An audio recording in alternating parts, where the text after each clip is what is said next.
Hello and welcome to the Peak Endurance Podcast. I am your host, Isabel Tate, along with. The other host, Ron Tate. And today we have a guest, which is very unusual. We haven't done a lot of interviews lately. Today we have Ethan Fleming from Hardcore Harry's. Welcome, Ethan. Thanks, guys. It's good to be here. Excellent. Excellent. So, tell us a little bit about Hardcore Harry's. Who the hell is Harry? Yeah, who the hell is Hardcore Harry? Well, Harry's an idea. Like we were coming up ages ago, trying to come up with a business name that kind of reflected that person that was a bit, extraordinary. That weird uncle that does ultra events on the weekends, and well, probably like you guys. So Harry was the name that we chose. So none of us want to go hardcore, Ethan. No, you didn't want to use your own name? No. No. People always still refer to us as Harry, even though that's not our names. But yeah, it was just the name. It just like we tried to choose an Aussie name that we could resemble that hardcore person. We thought Hardcore Harry sounded all right. Hardcore and Henry. it's alliteration, so it works. Yeah, that's right. Awesome. And when you say us, who is us? Who is Hardcore Harry?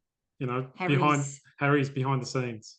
Yeah, for sure. So it's myself and two business partners. So we started off, we built a PT business together about 7 years ago. And we built that up, sending PTs to people's homes across Oz. And then to be honest, we just got really bored of it. And we thought, well, let's go take an absolutely massive risk, spend anything we've ever earned on trying to build this business. And now we're, I guess, 6 months, 9 months deep into it. So I find it really interesting. I think it's great you came from this PT background. So you've got your knowledge of the fitness industry and also of how to get fit and stay strong and whatnot. But I've never seen any other business model like this, a business like this. I don't know if you modeled it off something else or you actually came up with the idea completely by yourselves. So the way it started is, so I came from a bit of like this ultra background. Like I was saying here before we started, I did a lot of weird events, and these two boys that I run the business with were always with me for these weird events. So we had a bit of experience setting up like charity events, doing these long distance type things. And we thought there's a bit of a market for people that do weird challenges, and there's no one really exploiting that. So we thought, let's have a crack. And we've given away a lot of cash, and and we're running out of cash, so it's coming to crunch time now. But can I ask, do you have sponsors like to get the cash? No, but look, we had some success with the other business, so pretty much we said, well, let's just go all in with the success we've had on the other business.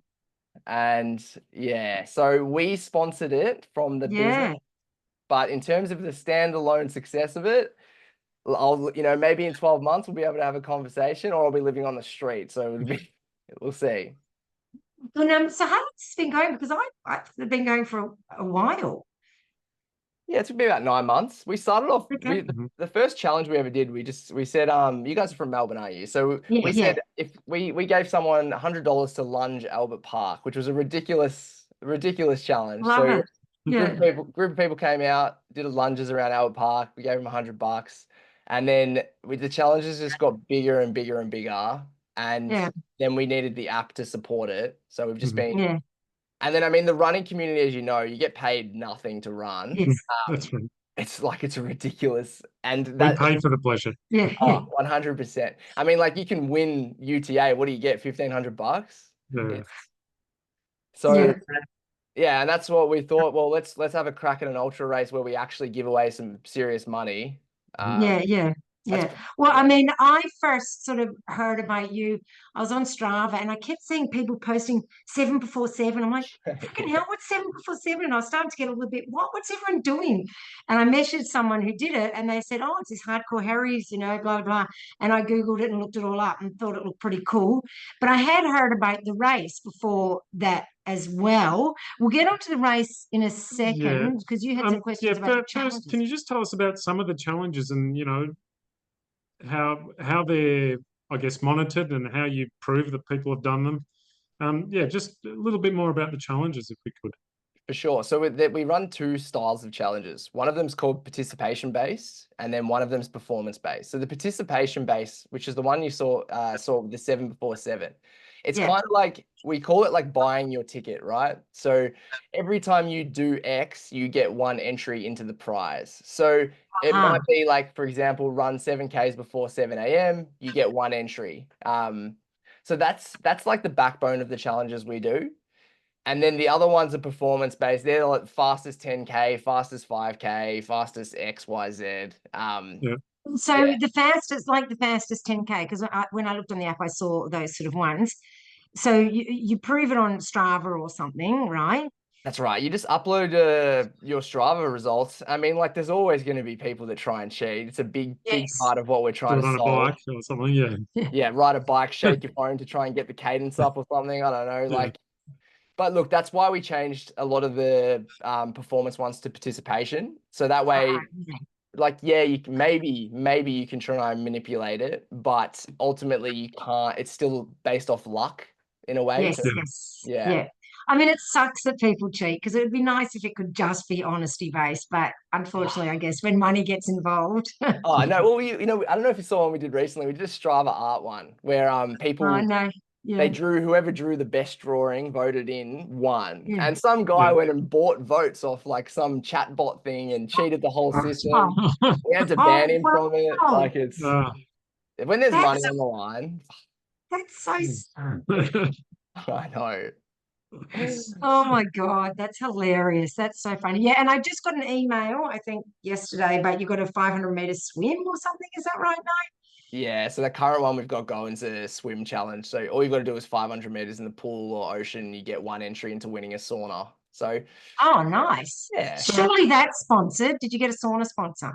Nah, we didn't. Oh my God, you're paying for that. Oh God, don't even say. It is so stressful. Yeah, it's my partner keeps seeing me give away money. Meanwhile, we're like, I'm like, oh, we got to save on groceries this week. Like, yeah, what is it? You just, once you're in, right? Like, I'm all in now. So yeah. Are you at least working towards how you're going to make it become a profitable bit, or if not profitable, at least paying for itself business? 100%. Yeah, 100%. Like, so the way it's working, right, is a bit of context in the app, because it's all recorded now through the app. If you pay for the app subscription, you get access to different challenges. So some of the challenges are going to be behind paywalls. So for example, like we got a $10,000 marathon challenge running right now, but you can only do that if you pay for the app. So and how much does the app cost? I'm betting it's not a lot. $20 a month. Yeah, 25 a month, I think. Yeah. So it doesn't pay for the 10 grand, but no. Obviously future here, like we've got thousands of people on the app and it's a well-oiled machine.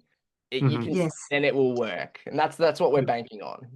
Well, can I just say, I think it's a brilliant idea, and anything that gets people moving, and I think competition is great. I mean, I think it's a great motivator. So I think it's a brilliant idea, and I really hope it works. How many challenges do you have going at any given time? We've got 7 running right now. 7, right. Some of them are really low rewards, and they're more for just, like you said, it's like inclusivity, it's getting moving. Like some of them are $100, but the big one. And even just winning is bragging rights, I guess. 100%. And like, it's been, that's been a really nice thing that I've actually started noticing, is that people now change their training to be based off what challenges we're doing. So you've got people who've never run before properly, and now they're going out and running 10Ks a day. It's awesome. Oh, that's awesome. I'm sorry, but no amount of challenges is going to make me run 7 before 7. I'm afraid that's not going to happen. You say that, but one day we might do like 100 grand. Then unless you do it 7 before 7 p.m. Then they'll be in. Well, we did do a 5 before 5, and then we had very low participation naturally, because you got to get up at what, 4 to do it? No, it's not fun. I've done that before. No, it's not fun. It's not fun. All right, so tell us about the race. And I actually had heard about this. When did you first advertise this? I heard about it ages ago. Yeah, it would have been towards the end of last year. I was thinking it was last year that I heard about it. Yeah, we put it out end of last year. It sold out really quick. We're really lucky there. Wow. And then I think because we put up 10 grand, which I mean in the ultra community was pretty low. Yes. Or pretty high, sorry. And then pretty high for low normally. Yeah. Like, so that really helped. And then obviously the concept is a little bit weird.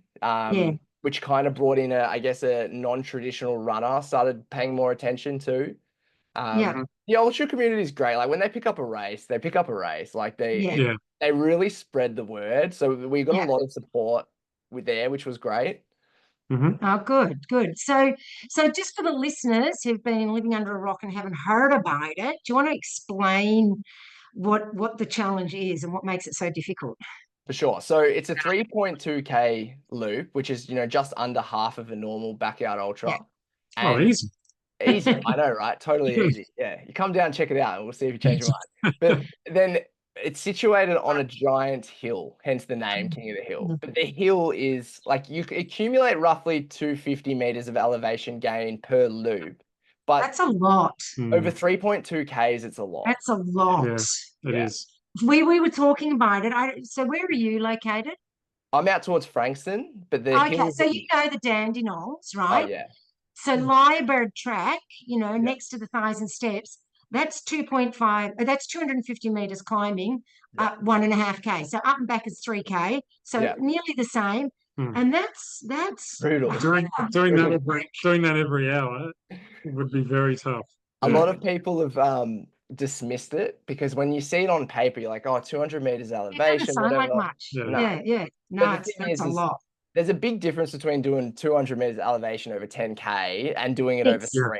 Yes. Because people forget the other half of the 3 is coming down. Exactly. Yeah, and that's it. Like the first climb you do, it's 150 meters of distance, and you're roughly getting about 100 meters of elevation. So if you think about it, you're touching the hill in front of your face. Yes. Yeah. Brutal. That's it. 40. That is hardcore. And whereabouts is it? It's in Pylong, so just north of the city, like past Kilmore. I don't know. Oh, okay. Oh, so basically in that valley. It's not you wouldn't think it's a hill. It's literally like it is just a random hill in the middle of a rural suburb. And so is it a grass hill? Is there a track or there will be a track on here. It's like private farmland. So it's not even it's not somewhere you would go to run or anything. It's just we were really lucky. We knew someone that knew someone that knew someone. And we just were able to secure this random hill in the middle of a farm. That's awesome. And so you've obviously got a flat area down the bottom where everyone will set up their tents and whatnot and, that sort of stuff, I presume. Yep. Yeah, exactly right. So it's like a normal backyard ultra, except for you just looking at a giant hill. And it is honestly, it's going to be so depressing because they're going to finish this loop. They're going to be in their little rest area and they're just staring at this hill. It's the most prominent thing. Oh, what people need to take into consideration is it's not just the hill, it's the fact that you've got to run down each lap, which kind of is going to start destroying your quads, which means climbing that hill is going to get harder and harder from the downhill, let alone the tiredness from climbing the hill. Yeah, and I mean, just even the cognitive burden of trying to not fall after you've had you can't really just tune out and just run, right? It's you've got to be. That's what I say. Trail running is tiring, not just because of the running, but because of you having to watch where you're going and thinking constantly. So it's a big fatigue factor for that. Yeah. And how many people are entered? So we got 100. Yeah, so we capped it. So why did you limit it to 100?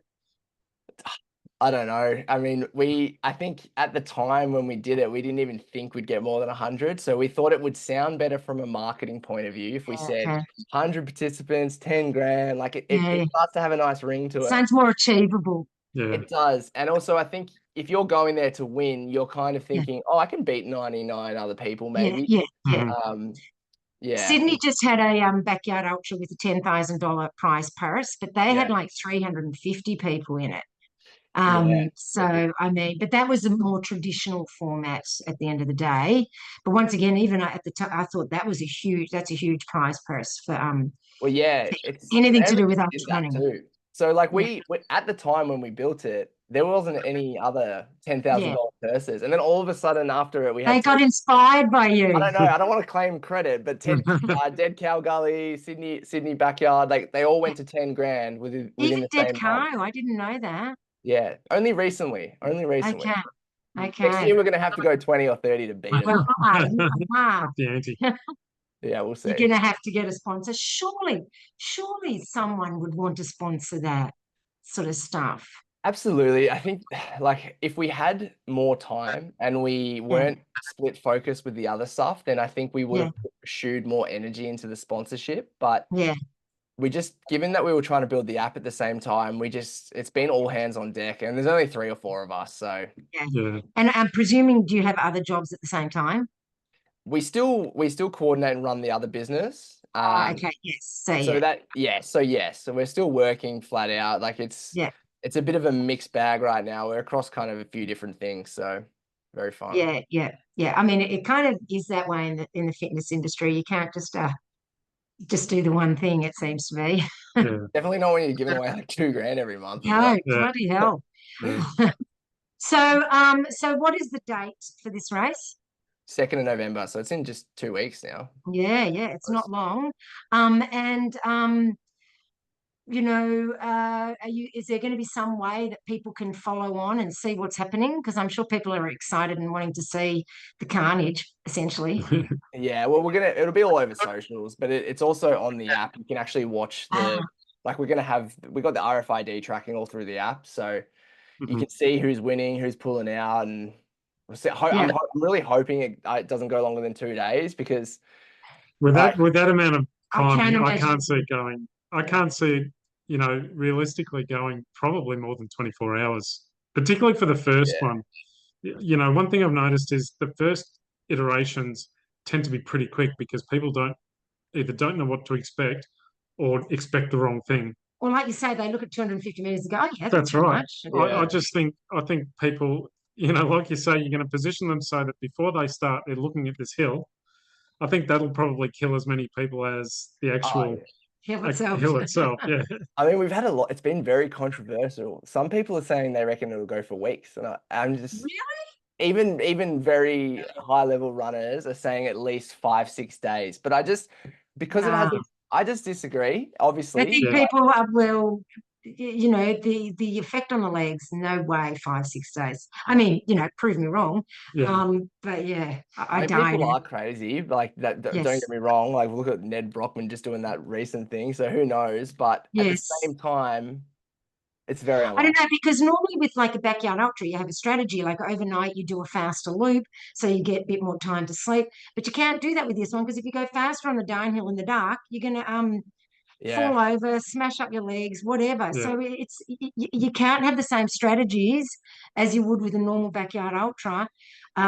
So I don't know, and like one said, because it's the first time, people are going to have to figure out the strategy for that in this first one, which means it will naturally not last as long as a standard. Especially with the added fatigue in the legs that climbing and descending, present. It's not just a normal loop where you can walk Chill some of it, where you yeah. can take it easy on a couple of loops and get in there within 5, 10 minutes and then keep going. The other challenge the hill provides is, like, normally when you go out in a loop, you can eat, but it's pretty hard to eat when you're sucking oxygen trying to climb a hill, and then running down a hill, you're more likely to choke on the food. So, it provides a whole range of different problems that you don't come against in a standard backyard ultra. I just think, the format will be a bit harder than what people expect. I think so too. I think you see the 3.2K being a good runner and you go, that's nothing. But like and I mean, even the stopping and starting is not necessarily like a good thing for your legs. No, I think it's horrible. And I mean, I get that on a normal backyard ultra, because you run, you take a rest, sure. But when you're going up and downhill, the fatigue rushing to your legs, dropping off, rushing, like, don't know. And that's it. With a normal backyard ultra, you can get out and just walk the first kilometre nice and warm your legs up. Whereas that one, you bang straight into it.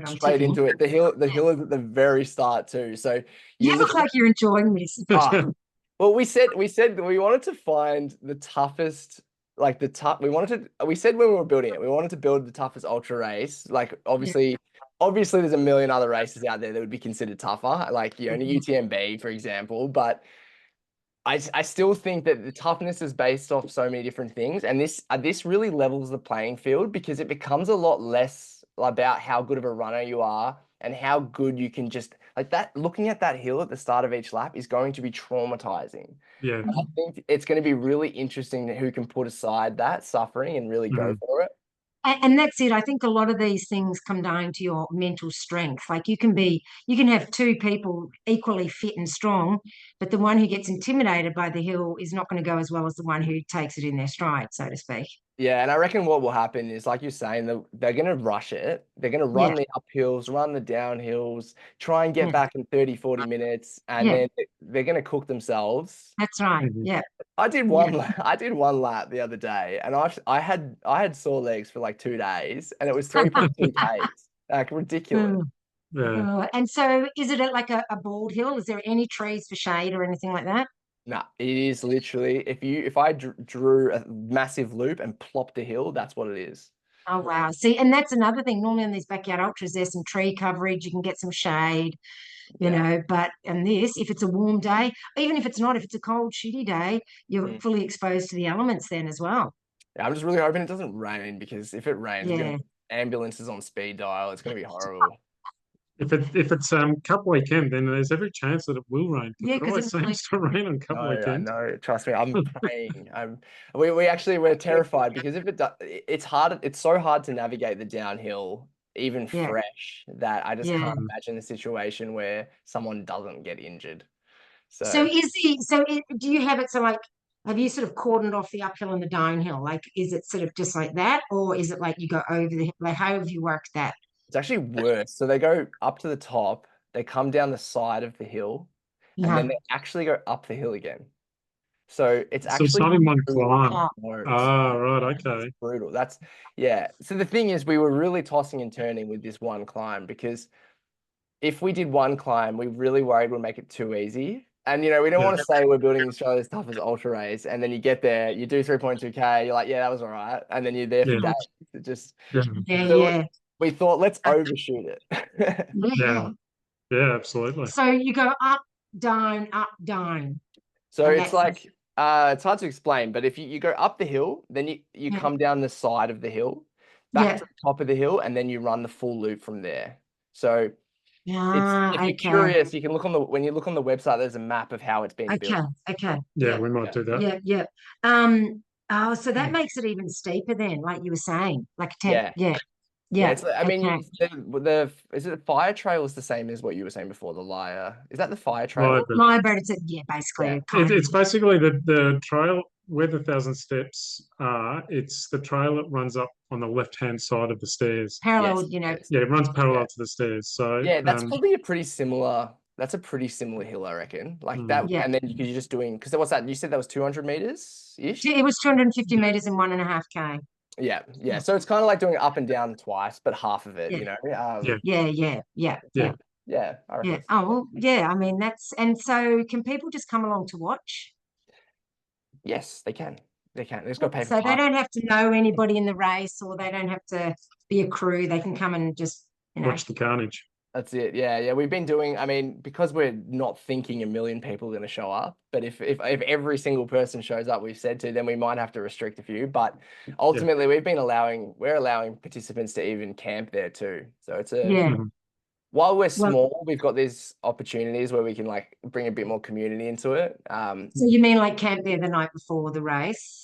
Like if you wanted to come and spectate, you can stay in camp until it's over. Okay, spectators can camp. Okay, let's get really keen. Yeah, it's pretty full on. Yeah, and then that way we got helpers if we need it. Yeah, that's right. Exactly. So, how many people have you got working on the event? Right now, one. Right. You? No, not even me. I haven't touched it. I haven't touched it for 3 months. I'm terrified. I've got my business partner's been running me through things, and so hopefully he's nailed it. I'm sure he has. But from next week, it flips over, and then it's full time getting because we've had a year, so we've had a really long time to prepare stuff. But at the actual event, how many of you will be there? There's 13 volunteers. Yeah. So wow, that's a lot. Well, yeah, because this is dangerous. It is really dangerous. Like, we've got to if someone hurts themselves on top of the hill, we're going to have to stretch and carry them down. And, can't imagine how that's going to go. So you've got medics. We've got medics. We've got it all. I mean, we've done everything because we think that something bad may happen. But hopefully not. Hopefully not, but you got to plan for the worst, right? It's, Yeah. I mean, we're mixing sleep deprivation with Yes. ridiculous elevation. It's just a Yes. recipe for disaster. So Yeah. No, that's fair. Yeah, no, it's that's going to be really interesting. I cannot wait to see how it all goes.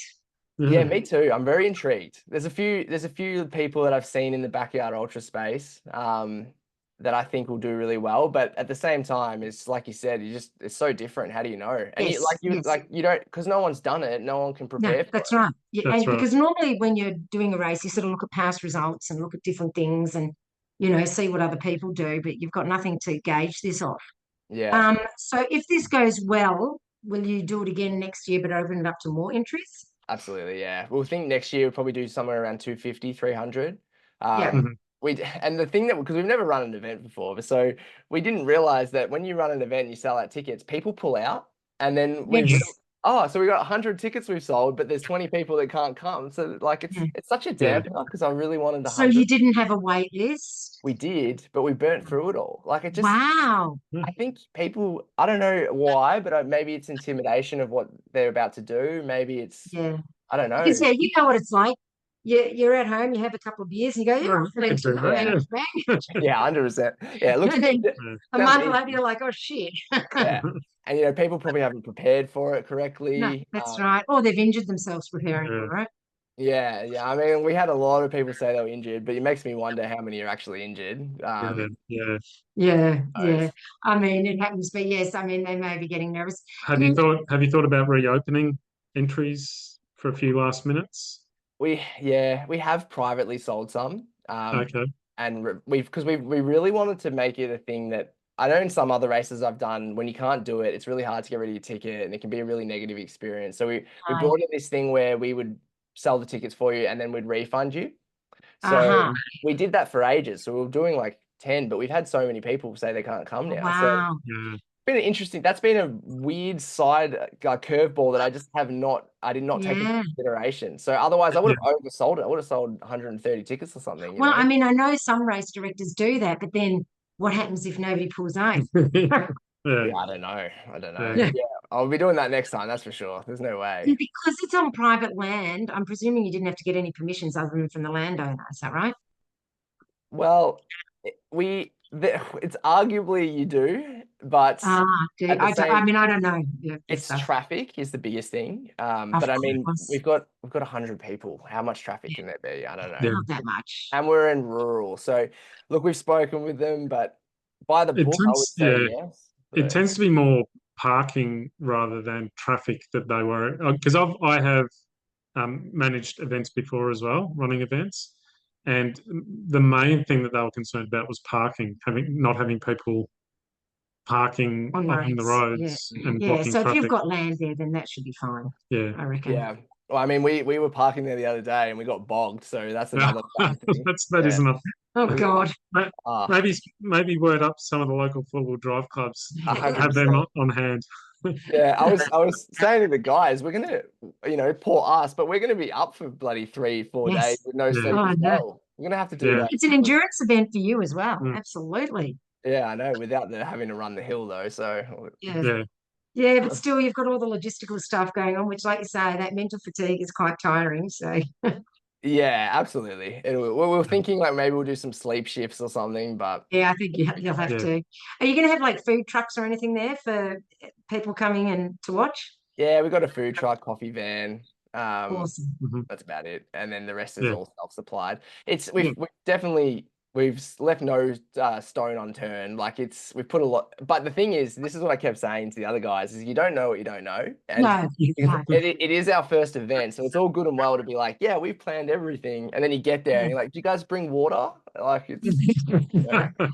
I know. That's it, and that's why whenever I go to a first time event, you got to give them some leeway. Like you got to, allow the race directors to have a learning curve too. So I'm hopeful then that people would be understanding, We'll see. Well, I'm sure we'll know. You can hope. Yeah, we'll see. Yeah, at least they can't get lost on the course, so. No, and it's really close. Like I'm really excited to see it all just, finally take shape. Yeah. It's gonna, and we have music, like a cool atmosphere and all that sort of stuff going on. Yeah, absolutely. It'll be cool. I'm excited to just see who wins, It's what a Yeah. yeah. Can we ask, do you have any big names? Are you able to say any big names that you may or may not have? Well, I haven't, no, because I haven't released the field, and I told people I'm not telling. So now that I've said I'm not telling, I can't actually say. Yeah, no, like world champions in the backyard ultra space, but just people that have top 10. Yeah. Okay. Cool. Yeah. Yeah, that's good. I think a lot of the really heavy hitters in the backyard ultra space, I think they were quite curious, but no, a lot of them didn't take the plunge. Yes. It isn't well, I did traditional. see a lot of talk about it. And I have to. Shall I bring up the controversy? Oh, you can bring it up. Yeah, absolutely. Yeah. I can already know. Well, what I saw, which I, it's not my opinion. I'm just saying. But it is your place to bring it up. But if anyone has to, if anyone's going to bring it up, I guess it's me. Some women were commenting that it's not fair because, of course, a man will win, and why can't there be a female queen of the mountain? And I'm on yours. Like, I think I'm not on a side here, actually. I've had a few people ask me about this, and sorry to cut you off. No. It's one, we didn't think that was a thing because we're not from the ultra space. Like, it's not from the ultra running space. We thought, I actually genuinely believe, before I did some research into it, I genuinely believed that that wasn't a thing in terms of the backyard ultra space. I thought 3.2K run, with the elevation, it becomes more about sleep deprivation. And like, I've come from a bit of like an army background as well, where it just we haven't really considered the difference there. I can, after looking into it though, I can say that probably will make a change for next year. The traditional backyard ultra has one winner. I'm sorry, it just does. I know, and I do get it. And women have won backyard ultras, so absolutely. And there's amazing female ultra racers. Yeah, I think women maybe don't give themselves enough credit or whatever. But I personally, when I saw the controversy, not that there was much, but it actually went great for us because we sold all the tickets off that. Oh, really? Yeah, because of the controversy, everyone sent it around, and then all the guys just bought tickets. Well, what do they say? Any attention is good attention, or whatever. 100%. Yeah, ultimately, as a female, I personally do not have a problem with one winner. Like, I think, on the day, you just never know. Maybe on the day, a woman is the strongest. Like, because men do go out a bit fast and a bit silly, and they could potentially injure themselves more than the women will, who will be perhaps a bit more strategic. 100%. I mean, being that it's 3.2 Ks, it does change it again, and even I would say it arguably makes it more even. But I mean, the arguments that I were reading were all about speed and perceived effort. Okay. So, see, to me, it's more about the strength in the uphill. That's personally what I would see. Yeah, I don't know. We need some bloody clinical trials out there, don't we? Because I don't think backyard ultras are generally not about speed. And I'm sure this one, they're not going to be breaking land speed records out there. No. And I think it's going to be more about strength, quite frankly, which is where men have an advantage. Yeah. But women have other advantages. So, we're light, so hard, isn't it? Lighter and therefore less muscle damage on the way down. Well, so this is the other thing. This is there's two arguments here, right? There's the business argument, and then there's the female versus male argument. And from a business perspective, which we have to still look at, we had such little interest from females. Okay. That's the other, that wasn't the plan coming in, but that's one of the reasons we didn't tweak it as well, based off the controversy, because we had, out of 100 people, we had 5 females sign up. Oh, wow. So now you could argue that that's because we named it King of the Hill and because it was $10,000 to one winner. But I also think that the interest was just so heavy from males that it does make it hard, because then if we split up the category, it's $5,000 between 5 and then $5,000 between 95. It doesn't make any sense. See, when I saw King of the Hill, once again, personal opinion, I still saw it as open to me. I did not see it as a men's only event. Like, I went, oh, I'd love to do that. And for some reason I didn't get around to entering or doing Oh, anything. there's a spare spot. I've got 100K the week later. Yeah. But to me, it didn't. When I see King of the Hill, I just see, the person who, I didn't see it as male, female Neither. personally. Didn't even That's consider me. it. Didn't even consider it. And honestly, I did not even think it would come up. Yeah. But and I was surprised to see those female. I was like, oh, I hadn't even thought of that. Like, no. To me, it was open to both, and I never saw it as women aren't meant to. Yeah, whatever. It definitely promotes a question for next year of how we approach it, though. Being that we didn't have this idea about, oh, we're going to do this for men, and like that's, it was just, hey, we've only got $10,000. Let's give $10,000 away to whoever wins. I think, quite frankly, this is just my humble opinion. You don't have to listen to me. I think you should just leave it as it is, and Yeah, I mean, what we were thinking is maybe next year we might bring in some bonus prizes based off fastest lap, fastest female lap, fastest male lap, to just add an element of diversity to it. But I think ultimately it's not about finding who the best male and female is anyway. It was about finding who the best overall was, regardless of age, gender, diversity, all that aside. The ultimate goal was who's just going to be best at this? And yeah, and which is the way I saw it, and that's the spirit in which it was begun. So, but yeah, I think doing the bonuses, like you say, I think that's a good idea, because it adds a bit of excitement throughout the race as well, because people will do silly things. I actually think, based off the people I know, I reckon a female's going to win it anyway. So I'm really fingers fucking crossed a female wins. Awesome. Just to go, see, look at that. Yeah, I hope so. I'm because a couple of the girls, there's some badass chicks doing this. They're really good. They'll do 300 something Ks. I reckon it's going to be top two. It'll be a guy and a girl. And so I'm, fingers crossed. Yeah, I mean, I agree. I don't see any reason why a woman should feel that she can't do well at that. If she's trained right and done all the right things, I don't see any reason. So yeah, I think so too. Yeah. All righty. Anything else that we haven't asked but you would like to share with the listeners? Nah, just if you guys want to win some cash, download the app. So if you want to take more of my money, just download the app. Yeah.